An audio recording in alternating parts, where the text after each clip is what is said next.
Hi friends, welcome back to my channel. నా video చూస్తున్న ప్రతి ఒక్కరికి చాలా చాలా థ్యాంక్స్ అండి. నేను ఈ వీడియోలో వచ్చేసి బ్లడ్ ప్రెషర్ అంటే బీపీకి సంబంధించి పెద్దవాళ్ళకి నార్మల్ రేంజ్ 120/80గా పరిగణిస్తారు కదా! దానికి సంబంధించి వివరణ ఇద్దామని వీడియో తీశానండి. వీడియో అయితే స్కిప్ చేయకుండా చూడండి.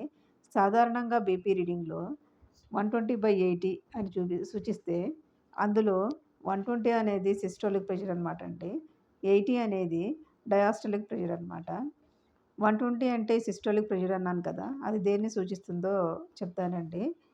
గుండె రక్తాన్ని పంప్ చేసినప్పుడు ధమనిలోని ఒత్తిడిని ఇది సూచిస్తుందండి. 120 అనేది. 80 అంటే డయాస్టోలిక్ ప్రెషర్ అని చెప్పుకున్నాం కదండీ! అది దేన్ని సూచిస్తుందో చూద్దామండి.